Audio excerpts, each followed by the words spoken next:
Welcome to all. നമ്മളിന്ന് discuss ചെയ്യുന്നത് work energy power എന്ന ചാപ്റ്ററിലെ ഫോക്കസ് ഏരിയ ബേസ്ഡ് പ്രോബ്ലംസ് ആണ്. നമ്മൾ ആദ്യമായിട്ട് ഈ ചാപ്റ്ററുമായി ബന്ധപ്പെട്ട ഇക്വേഷൻസ് ഒന്ന് പറയുവാണ്. ആദ്യം വർക്കിൻ്റെ equation. Work W is equal to F dot S അല്ലെങ്കിൽ എഫ് എസ് കോസ് തീറ്റ നമുക്കറിയാവുന്ന ഇക്വേഷനാണ്. If force and displacement are in same direction then work W is equal to F into S. ഫോഴ്സും ഡിസ്പ്ലേസ്മെൻറ്റും ഒരേ ഡയറക്ഷൻ ആണെങ്കിൽ തീറ്റ 0 ആണ്.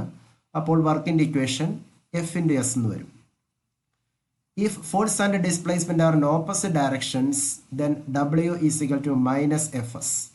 ഈ കേസിൽ തീറ്റ 180 ഡിഗ്രി ആണ്, അതുകൊണ്ട് വർക്കിൻ്റെ ഇക്വേഷൻ മൈനസ് Fs എന്ന് വരുന്നു. If force and displacement are perpendicular to each other, then theta is equal to 90 degree. അപ്പോൾ work W is equal to 0 എന്ന് കിട്ടുന്നു. ഇനി work done in lifting a body. W is equal to mgh. M മാസുള്ള ബോഡിയെ H ഹൈറ്റിലേക്ക് ഉയർത്തിക്കൊണ്ട് പോകുമ്പോൾ അവിടെ ചെയ്യുന്ന വർക്കാണ് W is equal to mgh. അടുത്തത് കൈനറ്റിക് എനർജിയുടെ equation. Kinetic energy is equal to half mv². M മാസുള്ള ബോഡി v വെലോസിറ്റിയിൽ മൂവ് ചെയ്യുമ്പോൾ അതിൻ്റെ കൈനറ്റിക് എനർജിയാണ് ഹാഫ് mv². അടുത്തത് gravitational potential energy U is equal to mgh. നമ്മൾ പറഞ്ഞു എം മാസുള്ള ബോഡിയെ എച്ച് ഹൈറ്റിൽ കൊണ്ടുപോകാനുള്ള work W is equal to mgh ആണെന്ന്. ഈ വർക്കാണ് ഗ്രാവിറ്റേഷണൽ പൊട്ടൻഷ്യൽ എനർജി ആയിട്ട് സ്റ്റോർ ചെയ്യുന്നത്. കാരണം വർക്ക് ചെയ്യുന്നത് ഗ്രാവിറ്റേഷണൽ ഫോഴ്സിന് എഗൻസ്റ്റ് ആണ്. അതുകൊണ്ട് ഈ വർക്ക് ഗ്രാവിറ്റേഷണൽ പൊട്ടൻഷ്യൽ എനർജി ആയിട്ട് സ്റ്റോർ ചെയ്യുന്നു. ഇനി ഒരു ബോഡിയെ ഒരു പർട്ടിക്കുലർ ഹൈറ്റിൽ വെച്ചിരിക്കുമ്പോൾ അല്ലെങ്കിൽ ഒരു ബോഡിയെ ഒരു പർട്ടിക്കുലർ ഹൈറ്റിൽ നിന്ന് ഡ്രോപ്പ് ചെയ്യുന്നു എന്നൊക്കെ പറയുന്ന കേസുകളിൽ ഇനിഷ്യൽ വെലോസിറ്റി 0 ആയിരിക്കും. ആ കേസിൽ കൈനറ്റിക് എനർജി 0 ആണ്. കാരണം kinetic energy half mv². Velocity 0 ആയതുകൊണ്ട് പർട്ടിക്കുലർ ഹൈറ്റിലെ കൈനറ്റിക് എനർജി 0 ആണ്. പൊട്ടൻഷ്യൽ എനർജി mgh ആയിരിക്കും. അങ്ങനെ ടോട്ടൽ എനർജി mgh എന്ന് കിട്ടുന്നു. ഈ ബോഡി ഡ്രോപ്പ് ചെയ്ത് താഴെ എത്തുമ്പോൾ ഗ്രൗണ്ട് ലെവലിൽ എത്തുമ്പോൾ പൊട്ടൻഷ്യൽ എനർജി 0 ആയിരിക്കും. കാരണം ഹൈറ്റ് 0. അപ്പോൾ കൈനറ്റിക് എനർജി mgh ആയിട്ട് മാറുന്നു. അപ്പോൾ ടോട്ടൽ എനർജി mgh എന്ന് കിട്ടുന്നു. മറ്റൊരു കാര്യം ഓർക്കേണ്ടത്, ഈ ബോഡി ഒരു പർട്ടിക്കുലർ ഹൈറ്റിൽ നിന്ന് താഴെ എത്തുമ്പോൾ അതിൻ്റെ പൊട്ടൻഷ്യൽ എനർജിയാണ് കംപ്ലീറ്റ് കൈനറ്റിക് എനർജി ആയിട്ട് കൺവേർട്ട് ചെയ്യുന്നത്. ഇനി പവറിൻ്റെ equation. Power is equal to work by time or energy by time is equal to mgh divide by time. M മാസുള്ള ബോഡിയെ എച്ച് ഹൈറ്റിൽ ഉയർത്തുമ്പോൾ വർക്ക് mgh ആണെന്ന് പറഞ്ഞു. ആ കേസിലെ പവർ കണ്ടുപിടിക്കേണ്ടി വരും. അപ്പോൾ പവറിൻ്റെ ഇക്വേഷൻ mgh ബൈ ടൈം നമ്മൾ ഓർത്തിരിക്കുക. അടുത്തത് പവറിൻ്റെ equation. Power P is equal to force into velocity. അടുത്തത് ഒരു മെഷീൻ അല്ലെങ്കിൽ ഒരു സിസ്റ്റത്തിൻ്റെ എഫിഷ്യൻസിയുടെ general equation. Efficiency is equal to output power by input power. അടുത്തത് 1 horse power is equal to 746 what.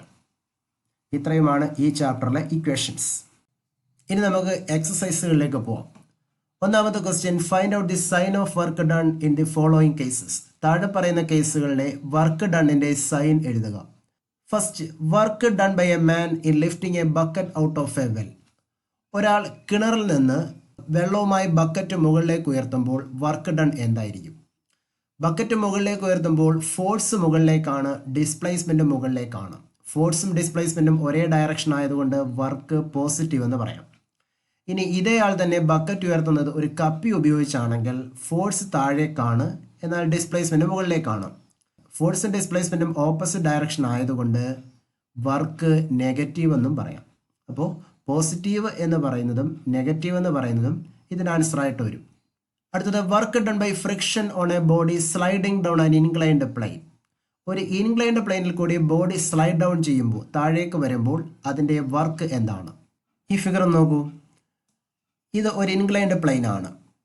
അതിന് പുറത്ത് ഒരു ബോഡി ഇരിക്കുന്നു. അത് താഴേക്ക് സ്ലൈഡ് ഡൗൺ ചെയ്യുന്നു. താഴേക്ക് സ്ലൈഡ് ഡൗൺ ചെയ്യുമ്പോൾ ഡിസ്പ്ലേസ്മെൻറ്റ് താഴേക്കാണ്, ഗ്രാവിറ്റേഷണൽ ഫോഴ്സും താഴേക്കാണ് പ്രയോഗിക്കുന്നത്. എന്നാൽ ഫ്രിക്ഷൻ എന്ന് പറയുന്നത് ഓപ്പോസിറ്റ് ഡയറക്ഷൻ ആയിരിക്കും. ഫ്രിക്ഷൻ എന്ന് പറയുന്നത് ഗ്രാവിറ്റേഷണൽ ഫോഴ്സിന് ഓപ്പോസിറ്റ് ഡയറക്ഷനാണ്. അപ്പോൾ ഫ്രിക്ഷനും ഡിസ്പ്ലേസ്മെൻറ്റും ഓപ്പോസിറ്റ് ഡയറക്ഷനാണ്. അപ്പോൾ ഫ്രിക്ഷൻ മൂലമുള്ള വർക്ക് നെഗറ്റീവ്. അടുത്തത് work done by applied force on a body moving on a rough horizontal plane. ഒരു റഫ് ഹൊറിസോണ്ടൽ പ്ലെയിനിൽ കൂടി ഒരു ബോഡി മൂവ് ചെയ്യുമ്പോൾ ഉള്ള വർക്ക് എന്താണ്? അപ്ലൈഡ് ഫോഴ്സ് ഏത് ഡയറക്ഷനാണോ ആ ഡയറക്ഷനിൽ തന്നെയാണ് ഡിസ്പ്ലേസ്മെൻറ്റും ഉണ്ടാവുന്നത്. അതുകൊണ്ട് ഈ കേസിലും വർക്ക് പോസിറ്റീവ്. അടുത്തത് work done by the resistive force of air on a vibrating pendulum. ഒരു പെൻഡുലം വൈബ്രേറ്റ് ചെയ്യുന്നു, മുകളിലേക്കും താഴേക്കും വൈബ്രേറ്റ് ചെയ്യുന്നു. ഇങ്ങനെ വൈബ്രേറ്റ് ചെയ്യുമ്പോൾ റെസിസ്റ്റീവ് ഫോഴ്സ് മൂലമുള്ള വർക്ക് എന്തായിരിക്കും? റെസിസ്റ്റീവ് ഫോഴ്സ് മൂലമുള്ള വർക്ക് എന്ന് പറയുന്നത് നെഗറ്റീവാണ്. നമ്മൾ ഓർത്തിരിക്കുക, റെസിസ്റ്റീവ് ഫോഴ്സ് മൂലമുള്ള വർക്കും ഫ്രിക്ഷൻ മൂലമുള്ള വർക്കും നെഗറ്റീവ് ആയിരിക്കും. രണ്ടാമത്തെ question, write the work done in each of the following cases as 0, positive or negative. ഒന്നാമത്തത് work done by centripetal force in circular motion. Circular മോഷനിൽ സെൻട്രിപെറ്റൽ ഫോഴ്സ് ചെയ്യുന്ന വർക്ക് എങ്ങനെയായിരിക്കും? ഈ ഫിഗർ നോക്കൂ, ഇതാണ് സർക്കുലാർ മോഷൻ നടത്തുന്ന ഒരു ഓബ്ജക്റ്റ്. ഇവിടെ സെൻട്രിപെറ്റൽ ഫോഴ്സ് എന്ന് പറയുന്നത് ടുവേർഡ്സ് ദി സെൻറ്റർ ആയിരിക്കും. സെൻട്രിപെറ്റൽ ഫോഴ്സ് എല്ലായ്പ്പോഴും സെൻറ്ററിലേക്കായിരിക്കും ആക്ട് ചെയ്യുന്നത്. ഡിസ്പ്ലേസ്മെന്റ് എന്ന് പറയുന്നത് ടാൻജൻഷ്യലാണ്. സർക്കുലർ മോഷനിൽ വെലോസിറ്റി ടാൻജൻഷ്യലാണ്, അതുപോലെ ഡിസ്പ്ലേസ്മെന്റും ടാൻജൻഷ്യലാണ്. അപ്പോൾ ഡിസ്പ്ലേസ്മെന്റും സെൻട്രിപെറ്റൽ ഫോഴ്സ് തമ്മിലുള്ള ആംഗിൾ 90 ഡിഗ്രി. അതുകൊണ്ട് വർക്ക് ഡൺ എന്ന് പറയുന്നത് 0 ആയിരിക്കും. അടുത്തത് വർക്ക് ഡൺ ബൈ ഫ്രിക്ഷൻ. നമ്മൾ പറഞ്ഞു അത് നെഗറ്റീവ് ആയിരിക്കും. ഇനി അത് 0യും വരാം റിലേറ്റീവ് മോഷൻ ഇല്ലാതിരിക്കുന്ന കേസിൽ. ബോഡി സർഫസിലൂടെ മൂവ് ചെയ്യാതിരിക്കുന്ന കേസിൽ റിലേറ്റീവ് മോഷൻ ഇല്ല, അപ്പോൾ ഡിസ്പ്ലേസ്മെന്റ് ഇല്ല. ആ ഒരു കേസിൽ വർക്ക് ഡൺ ബൈ ഫ്രിക്ഷൻ 0 എന്നും പറയാം. അടുത്തത് work done by gravitational force on a freely falling body. ഒരു ബോഡി ഫ്രീലി ഫോൾ ചെയ്യുമ്പോൾ ഗ്രാവിറ്റേഷണൽ ഫോഴ്സ് താഴേക്കാണ്, ഡിസ്പ്ലേസ്മെന്റും താഴേക്കാണ്. അതുകൊണ്ട് ഗ്രാവിറ്റേഷണൽ ഫോഴ്സ് ചെയ്യുന്ന വർക്ക് പോസിറ്റീവ് ആയിരിക്കും. അടുത്തത് work done by applied force in lifting an object. ഒരു ഓബ്ജക്റ്റിനെ മുകളിലേക്ക് ലിഫ്റ്റ് ചെയ്യുമ്പോൾ അപ്ലൈഡ് ഫോഴ്സ് മുകളിലേക്കാണ്, ഡിസ്പ്ലേസ്മെന്റ് മുകളിലേക്കാണ്. അതുകൊണ്ട് വർക്ക് പോസിറ്റീവ് ആയിരിക്കും. അടുത്ത question, a man carefully brings down a glass sheet from a height 2 meter to the ground. The work done by him is negative, 0, positive, unpredictable. നമ്മൾ weight ഉള്ളൊരു body അല്ലെങ്കിൽ weight ഉള്ളൊരു glass sheet താഴേക്ക് പതുക്കെ ഇറക്കി കൊണ്ടുവെക്കുന്നു. അങ്ങനെ താഴേക്ക് പതുക്കെ കൊണ്ടുവരുമ്പോൾ, അപ്പോൾ നമ്മൾ ഈ ബോഡി സപ്പോർട്ട് ചെയ്താണ് താഴേക്ക് കൊണ്ടുവരുന്നത്. അപ്പോൾ ഫോഴ്സ് മുകളിലേക്കാണ്, എന്നാൽ ഡിസ്പ്ലേസ്മെന്റ് താഴേക്കാണ്. ഫോഴ്സ് ഡിസ്പ്ലേസ്മെന്റ് ഓപ്പോസിറ്റ് ഡയറക്ഷൻ ആയതുകൊണ്ട് വർക്ക് നെഗറ്റീവ്. അടുത്ത ക്വസ്റ്റ്യൻ പറയുന്നത്, ഒരു സൈക്ലിസ്റ്റ് സ്കിഡ് ചെയ്യുന്ന ഒരു സൈക്കിളിനെ സ്റ്റോപ്പ് ചെയ്യാനായിട്ട് ശ്രമിക്കുന്നു. ഈ സൈക്കിൾ സ്റ്റോപ്പ് ആവുന്നത് 10 മീറ്ററിലാണ്. ഇങ്ങനെ സ്റ്റോപ്പ് ചെയ്യുമ്പോൾ റോഡ് സൈക്കിളിൽ പ്രയോഗിക്കുന്ന ഫോഴ്സ് ആണ് 200 ന്യൂട്ടൺ. ഈ ഓപ്പോസിംഗ് ഫോഴ്സ് മൂലം റോഡ് സൈക്കിളിൽ പ്രയോഗിക്കുന്ന വർക്ക് എത്രയാണ്? രണ്ടാമത്തെ പാർട്ടിൽ ചോദിക്കുന്നത് തിരിച്ച് സൈക്കിൾ റോഡിൽ പ്രയോഗിക്കുന്ന വർക്ക് എത്രയാണ്? അപ്പോൾ നമ്മൾ ഓർത്തിരിക്കുക, റോഡ് സൈക്കിളിൽ പ്രയോഗിക്കുന്ന സ്റ്റോപ്പിംഗ് ഫോഴ്സ് എന്ന് പറയുന്നത് ഡിസ്പ്ലേസ്മെന്റിന് ഓപ്പോസിറ്റ് ആയിരിക്കും. അതുകൊണ്ട് W=Fs cos 180 എന്ന ഇക്വേഷൻ നമ്മൾ ഉപയോഗിക്കുന്നു. ഇവിടെ ഫോഴ്സ് 200 ന്യൂട്ടൺ ആണ്. 10 മീറ്ററിലാണ് ഇത് സ്റ്റോപ്പ് ചെയ്യുന്നത്. അപ്പോൾ ഡിസ്പ്ലേസ്മെന്റ് ടൺ എന്ന് കൊടുക്കാം. cos 180 -1 ആണ്. മൾട്ടിപ്ലൈ ചെയ്യുമ്പോൾ 2000 ജൂൾ എന്ന് വരുന്നു. ഇനി work done by cycle on the road, അത് 0 ആയിരിക്കും.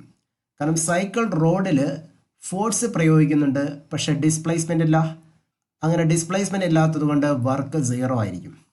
അടുത്ത question, a body of mass 5 kilogram initially at rest is subjected to a horizontal force of 20 newton. What is the kinetic energy acquired by the body at the end of 10 second. ഒരു body 5 kilogram mass ഉള്ള body initially റെസ്റ്റിലാണ്. അതുകൊണ്ട് ഇതിൻ്റെ initial velocity u=0 എന്ന് കൊടുക്കുന്നു. ഒരു horizontal force കൊടുക്കുന്നു 20 newton. ഈ 20 ന്യൂട്ടൺ ഫോഴ്സ് കൊടുക്കുമ്പോൾ അതിൻ്റെ വെലോസിറ്റി 0യിൽ നിന്ന് പെട്ടെന്ന് ഇൻക്രീസ് ചെയ്ത് v എന്ന ഫൈനൽ വെലോസിറ്റിയിലേക്ക് എത്തിച്ചേരും.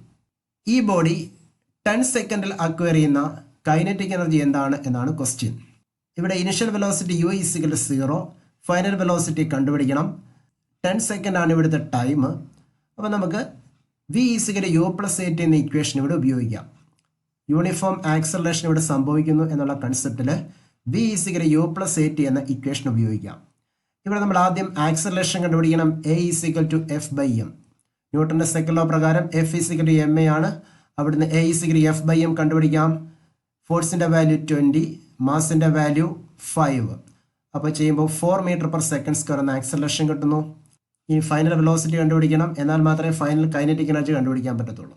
അപ്പോൾ v=u+at എന്ന ഇക്വേഷൻ ഉപയോഗിച്ച് ഫൈനൽ വെലോസിറ്റി കണ്ടുപിടിക്കാം. യുവിൻ്റെ വാല്യൂ 0 ആണ്. ആക്സലേഷൻ 4 ഇപ്പം നമുക്ക് കിട്ടി.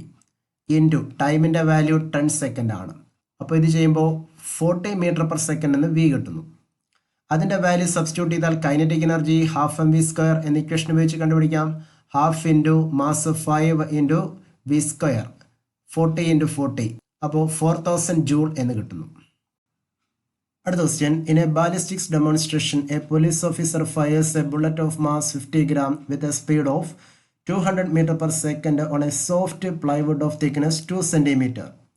The bullet emerges with only 10% of its initial kinetic energy. What is the emergent speed of the bullet? ഈ ഫിഗർ നോക്കുക. ഇതാണ് 2 centimeter thickness ഉള്ള പ്ലൈവുഡ്. ഇതിലേക്കാണ് പോലീസ് ഓഫീസർ ഒരു ബുള്ളറ്റ് ഫയർ ചെയ്യുന്നത്. ഫയർ ചെയ്യുന്ന ബുള്ളറ്റ് ഇതാണെന്ന് വിചാരിക്കുക. അതിൻ്റെ initial velocity u is equal to 200 meter per second എന്ന് എടുക്കാം. അങ്ങനെയെങ്കിൽ അതിൻ്റെ initial kinetic energy half M U square എന്നെടുക്കാം. ഈ ഫയർ ചെയ്യുന്ന ബുള്ളറ്റ് ഈ പ്ലൈവുഡിലൂടെ പെനിട്രേറ്റ് ചെയ്ത് മറു സൈഡിലെത്തുന്നു. അപ്പോൾ അതിൻ്റെ final kinetic energy initial kinetic എനർജിയുടെ 10% ഉള്ള എന്നാണ് പറയുന്നത്.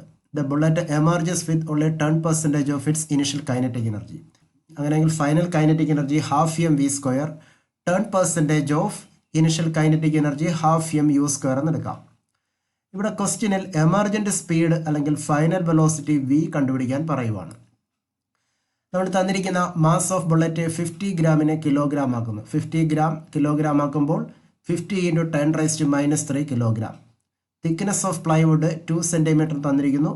അത് 2 ഇൻറ്റു 10⁻² മീറ്റർ എന്നെഴുതാം. ഇനി initial kinetic energy half M U square ഈ ഇക്വേഷൻ ഉപയോഗിച്ച് കണ്ടുപിടിക്കാം. ഹാഫ് ഇൻറ്റു എമ്മിൻ്റെ വാല്യൂ 5 ഇൻറ്റു 10⁻³ അല്ലെങ്കിൽ 0.05 യു 200. അപ്പോൾ യു സ്ക്വയർ 200 ഇൻറ്റു 200 അപ്പോൾ അത് ചെയ്യുമ്പോൾ 1000 ജൂൾ എന്ന് കിട്ടുന്നു ഇനിഷ്യൽ കൈനറ്റിക് എനർജി. ഇനി എമർജൻറ്റ് സ്പീഡ് കണ്ടുപിടിക്കാൻ emergent kinetic energy half M V square കണ്ടുപിടിക്കണം. Emergent kinetic energy 10% of initial kinetic energy ആണ്. That is 0.1 into initial kinetic energy 1000 ആണ്. അത് ചെയ്യുമ്പോൾ 100 ജൂൾ എന്ന് കിട്ടുന്നു. അപ്പോൾ final kinetic energy half M V square is equal to ഈ കിട്ടിയ 100 എന്ന് കൊടുക്കാമല്ലോ. ഇനി ഇവിടെ വി സ്ക്വയറിൻ്റെ ഇക്വേഷൻ എഴുതാം. V square is equal to 2 into 100 divide by M. അവിടുന്ന് V is equal to root of 2 into 100 divide by M. നമ്മൾ value substitute ചെയ്യുമ്പോൾ V is equal to 63.2 metre per second എന്ന് കിട്ടുന്നു. അടുത്ത question. A man of mass 60 kilogram carries a stone of mass 20 kilogram to the top of a multi-storied building of height 50 meter. Calculate the total energy spent by him. 60 kilogram mass ഉള്ള ഒരാൾ 20 kilogram mass ഉള്ള stone carry ചെയ്ത് 50 metre ഹൈറ്റിലേക്ക് കൊണ്ടുപോകുന്നു. അങ്ങനെയെങ്കിൽ അയാളുടെ total energy എത്രയായിരിക്കും? M mass ഉള്ള body H ഹൈറ്റിലാക്കി വരുന്ന potential energy M G H. ഈ ഇക്വേഷൻ വെച്ച് നമുക്കിത് ചെയ്യാം. ഇവിടെ മാസിൻ്റെ വാല്യൂ 60 + 20 കൊടുക്കണം. കാരണം mass of the person plus mass of the stone into g 9.8 into height 50. അത് ചെയ്യുമ്പോൾ 39,200 ജൂൾ എന്ന് കിട്ടുന്നു. അടുത്ത question. The figure shows a body of mass m placed at a height h. A B and C are 3 points on the trajectory of this body. M mass ഉള്ള body h ഹൈറ്റിൽ വെച്ചിരിക്കുന്നു. A B C എന്നിവ ഈ ബോഡിയുടെ travelling പാത്തിലെ 3 points ആണ്. അങ്ങനെയെങ്കിൽ ഒന്നാമത്തെ question. Which type of energy possessed by this body at a height h. H ഹൈറ്റിൽ ഈ ബോഡി പൊസസ് ചെയ്യുന്ന എനർജി ഏതാണ്? നമുക്കറിയാം പൊട്ടൻഷ്യൽ എനർജി ആയിരിക്കും. അടുത്ത B part question. Prove that total mechanical energy is conserved at B and C. ബിയിലും സിയിലും total mechanical energy conserved എന്ന് പ്രൂവ് ചെയ്യുക. അത് എളുപ്പമാണ്. ബിയിലെ total energy M G H എന്ന് പ്രൂവ് ചെയ്യാനുള്ള സ്റ്റെപ്സ് എഴുതിയാൽ മതി. അതുപോലെ സിയിലെ ടോട്ടൽ എനർജിയും എം ജി എച്ച് നമുക്ക് പ്രൂവ് ചെയ്ത് കാണിച്ചാൽ മതി. സി പാർട്ട് ഇതൊരു പ്രോബ്ലമാണ്. A body of mass 5 kilogram is thrown vertically up with a kinetic energy of 490 joule. Find the height at which the kinetic energy of the body becomes half of the original value. അതായത് 5 kilogram mass ഉള്ള body നമ്മൾ മുകളിലേക്ക് എറിയുന്നു. ഏത് ഹൈറ്റിലാണ് kinetic energy original kinetic എനർജിയുടെ പകുതിയാവുന്നത്? അതാണ് question.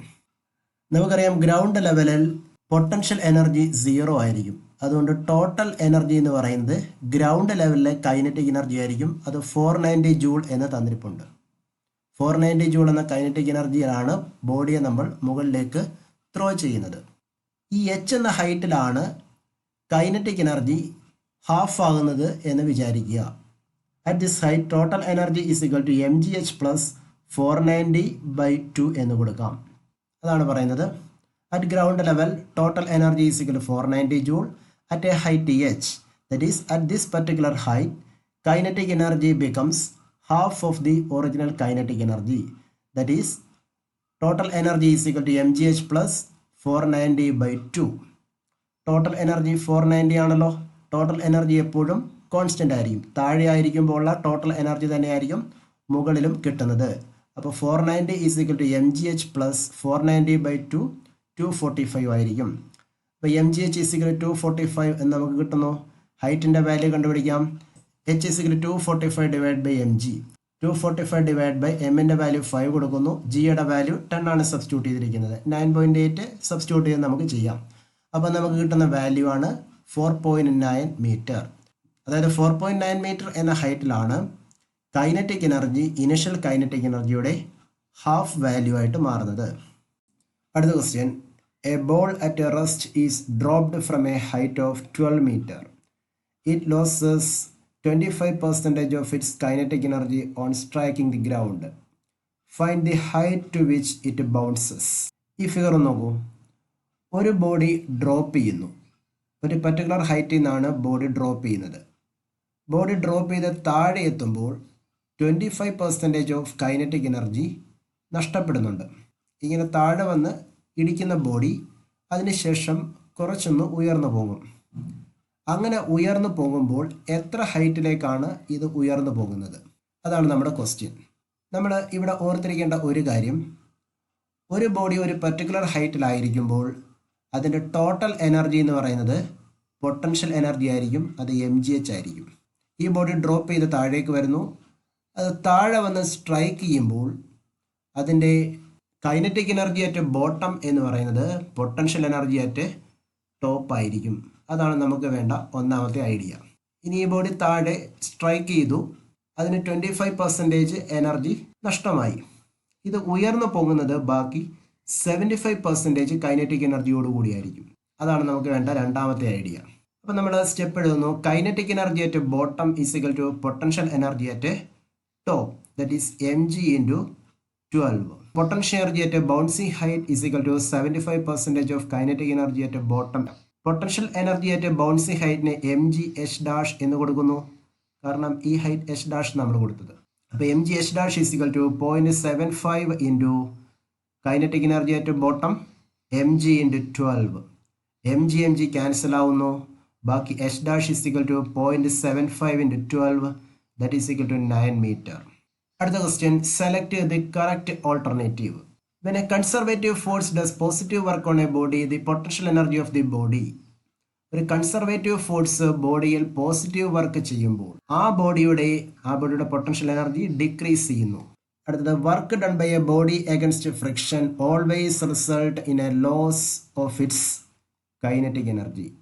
Friction against ചെയ്യുന്ന work എന്ന് പറയുന്നത് കൈനറ്റിക് എനർജിയിലാണ് ലോസ് സംഭവിപ്പിക്കുന്നത്. അടുത്തത്. Draw the graph showing the variation of total energy with height of a freely falling body. ഒരു ബോഡി ഫ്രീലി ഫോൾ ചെയ്യുമ്പോൾ അതിൻ്റെ ടോട്ടൽ എനർജിയും ഹൈറ്റും തമ്മിലുള്ള ഗ്രാഫ് അതാണ് വരയ്ക്കേണ്ടത്. ടോട്ടൽ എനർജി y ആക്സിസിലും ഹൈറ്റ് x ആക്സിസിലുമാണ് നമ്മൾ എടുത്ത് വരയ്ക്കുന്നത്. നമുക്കറിയാം ഒരു പർട്ടിക്കുലർ ഹൈറ്റിൽ ബോഡിക്ക് മാക്സിമം പൊട്ടൻഷ്യൽ എനർജിയാണ് കിട്ടുന്നത്. അതുകൊണ്ട് ഒരു പർട്ടിക്കുലർ ഹൈറ്റിൽ പൊട്ടൻഷ്യൽ എനർജി mgh ആയിരിക്കും.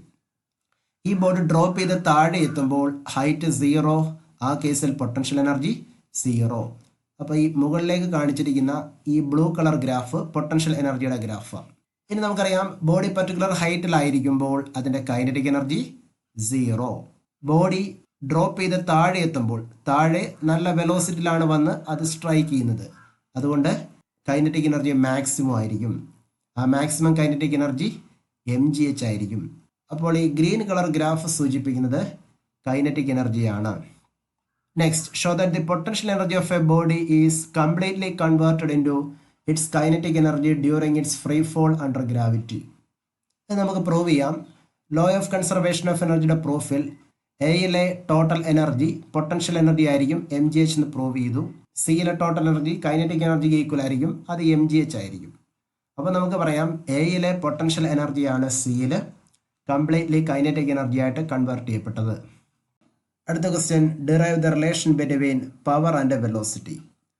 പവറും വെലോസിറ്റിയും തമ്മിലുള്ള ഒരു റിലേഷൻ ഡിറൈവ് ചെയ്യണം. Instantaneous power p is equal to dw/dt. നമ്മൾ ഇൻസ്റ്റന്റേനിയസ് വെലോസിറ്റി പഠിച്ചിട്ടുണ്ട്. Instantaneous velocity v is equal to dx/dt. അതുപോലെ instantaneous power p is equal to dw/dt എന്ന് എഴുതാം. ഇവിടെ വർക്കിന് സബ്സ്റ്റിറ്റ്യൂട്ട് ചെയ്യുന്നു. Work dw is equal to f.dx. Work is the dot product of force and displacement. ഈ dwന്റെ value substitute ചെയ്താൽ power p is equal to f.dx/dt എന്ന് കിട്ടും. ഇവിടെ dx/dt എന്ന് പറഞ്ഞാൽ വെലോസിറ്റി ആണ്. ഇപ്പോൾ dx/dt വെലോസിറ്റി എന്നുള്ളത് ഇവിടെ സബ്സ്റ്റിറ്റ്യൂട്ട് ചെയ്യുന്നു. അപ്പോൾ power is equal to f.v. That is power is the dot product of force and velocity. ഇനി വെക്ടർ ഫോമിൽ അല്ല എങ്കിൽ നമുക്ക് പറയാം power is the product of force and velocity. അടുത്ത question, an elevator carrying maximum load of 1800 kilogram, elevator plus passengers, is moving up with a constant speed of 2 meter per second. The frictional force opposing the motion is 4000 Newton. Determine the minimum power delivered by the motor to the elevator. അടുത്ത part question, express your answer in horse power. ഇത് ഒരു elevator അല്ലെങ്കിൽ ലിഫ്റ്റിൻ്റെ പ്ലാറ്റ്ഫോമാണ്. ഈ എലിവേറ്ററിൻ്റെയും അതിൽ travel ചെയ്യുന്ന പാസഞ്ചേഴ്സിൻ്റെയും total mass എന്ന് പറയുന്നത് 1800 കിലോഗ്രാം ആണ്. ഈ എലിവേറ്റർ അല്ലെങ്കിൽ ലിഫ്റ്റ് മുകളിലേക്ക് മൂവ് ചെയ്യുന്ന വെലോസിറ്റി 2 മീറ്റർ പെർ സെക്കൻഡ് ആണ്. ഇവിടെ പ്രയോഗിക്കപ്പെടുന്ന ഫ്രിക്ഷണൽ ഫോഴ്സ് 4000 ന്യൂട്ടൺ ആണ്. അങ്ങനെയെങ്കിൽ ഈ എലിവേറ്ററിനെ മുകളിലേക്ക് മൂവ് ചെയ്യിപ്പിക്കാൻ ഇതിൻ്റെ മോട്ടോറിന് ചിലവാകുന്ന പവർ എത്രയാണ്? ഈ എലിവേറ്റർ മുകളിലേക്ക് പോകുമ്പോൾ ഫ്രിക്ഷണൽ ഫോഴ്സ് താഴേക്കായിരിക്കും പ്രയോഗിക്കപ്പെടുന്നത്. അതുപോലെ തന്നെ ഇതിൻ്റെ ടോട്ടൽ വെയിറ്റ് mg എന്ന് പറയുന്നത് താഴേക്കായിരിക്കും പ്രയോഗിക്കപ്പെടുന്നത്. അതിന് ഓപ്പോസിറ്റ് വേണം അപ്ലൈഡ് ഫോഴ്സ് പ്രയോഗിക്കപ്പെടേണ്ടത്. അപ്പോൾ അപ്ലൈഡ് ഫോഴ്സ് എന്ന് പറയുന്നത് ഫ്രിക്ഷണൽ ഫോഴ്സിനും mgക്കും ഓപ്പോസിറ്റ് ആയിരിക്കും. അല്ലെങ്കിൽ ഫ്രിക്ഷണൽ ഫോഴ്സ് പ്ലസ് mg എന്ന സം അപ്ലൈഡ് ഫോഴ്സിന് ഈക്വൽ ആൻഡ് ഓപ്പോസിറ്റ് ആണ്. അതുകൊണ്ട് തന്നെ നമുക്ക് പറയാം F is equal to mg plus fs, weight of elevator and passengers plus frictional force. എമ്മിൻ്റെ വാല്യൂ 1800 ആണ്, ജിയുടെ വാല്യൂ 9.8, ഫ്രിക്ഷണൽ ഫോഴ്സ് 4000 ആണ്. അത് സബ്സ്റ്റിറ്റ്യൂട്ട് ചെയ്ത് നമ്മൾ ഫോഴ്സിൻ്റെ വാല്യൂ എഴുതുന്നു. ഇനി പവർ കണ്ടുപിടിക്കാം ഫോഴ്സിൻ്റെ വെലോസിറ്റി എന്ന ഇക്വേഷൻ ഉപയോഗിച്ച്. ദറ്റ് ഈസ് ഫോഴ്സിൻ്റെ value 1800 into 9.8 plus 4000 into velocity, മുകളിലോട്ട് മൂവ് ചെയ്യുന്ന constant velocity 2 metre per second ആണ്. അത് വെച്ച് മൾട്ടിപ്ലൈ ചെയ്യുമ്പോൾ പവർ കിട്ടുന്നു 43,280 വാട്ട്. ഈ പവറിനെ ഹോഴ്സ് പവറിലേക്ക് കൺവേർട്ട് ചെയ്യാൻ നമ്മൾ 746 കൊണ്ട് ഡിവൈഡ് ചെയ്യണം. അപ്പോൾ നമുക്ക് കിട്ടുന്നു 58.02 ഹോഴ്സ് പവർ. അടുത്തത്, a pump on the ground floor of a building can pump water to fill a tank of volume 30 meter cube in 15 minutes. If the tank is 40 meter above the ground and the efficiency of the pump is 30%, how much electric power is consumed by the pump? ഈ figure നോക്കൂ. ഒരു pump ground ഫ്ലോറിലിരിക്കുന്നു. കുറച്ച് ഉയരത്തിൽ, that is 40 meter ഹൈറ്റിലുള്ള ഒരു water ടാങ്കിലേക്ക് വെള്ളം pump ചെയ്യണം. ഇങ്ങനെ വെള്ളം പമ്പ് ചെയ്ത് വാട്ടറിൻ്റെ വോളിയം 30 meter ക്യൂബിലേക്ക് എത്തിക്കണം. എഫിഷ്യൻസി ഓഫ് ദി പമ്പ് 30% ആണെങ്കിൽ ഈ വാട്ടർ ടാങ്ക് ഫില്ല് ചെയ്യാൻ പമ്പിന് എത്ര പവർ കൺസ്യൂം ചെയ്യേണ്ടി വരും? അതാണ് ക്വസ്റ്റ്യൻ. പമ്പിന് കൺസ്യൂം ചെയ്യേണ്ട പവറിനെ നമുക്ക് ഇൻപുട്ട് പവറായിട്ട് എടുക്കാം. അങ്ങനെയെങ്കിൽ ഈ വാട്ടർ ടാങ്കിലേക്ക് വെള്ളം കൊണ്ട് എത്തിച്ച് ഫില്ല് ചെയ്യാനുള്ള വർക്ക് ബൈ ടൈം ആയിരിക്കും ഔട്ട്പുട്ട് പവർ എന്ന് പറയുന്നത്. അത് mgh ഡിവൈഡ് ബൈ ടൈം ആണ്. കാരണം h ഹൈറ്റിലേക്ക് കൊണ്ടുപോകാനുള്ള വർക്കാണ് mgh. എഫിഷ്യൻസിയുടെ ജനറൽ ഇക്വേഷൻ എഴുതുന്നു. Efficiency is equal to output power by input power. Output power കണ്ടുപിടിക്കാൻ mgh ഡിവൈഡ് ബൈ ടൈം എന്ന ഇക്വേഷൻ എടുക്കുന്നു. ഇവിടെ mass is equal to volume into density എന്ന ഇക്വേഷൻ ഉപയോഗിക്കാം. വോളിയത്തിൻ്റെ വാല്യൂ 30 ആണ്, ഡെൻസിറ്റി ഓഫ് വാട്ടർ 1000 ആണ്.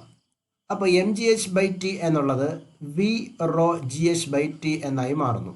റോ ഈസ് ഈക്വൽ ടു 1000 എന്ന് കൊടുക്കുന്നു, വോളിയം 30 എന്ന് കൊടുക്കുന്നു, g 9.8, ഹൈറ്റ് 40. ഇനി ടൈമിൻ്റെ വാല്യൂ 15 മിനിറ്റ്സ് എന്നാണ് പറയുന്നത്. 15 മിനിറ്റ് കൊണ്ട് ഈ വാട്ടർ ടാങ്ക് ഫില്ല് ചെയ്യണമെന്നാണ് പറയുന്നത്. ഇതിൻ്റെ ആൻസർ 1.3067 ഇൻറ്റു 10⁻⁴ വാട്ട്. ഇതാണ് ഔട്ട്പുട്ട് പവർ.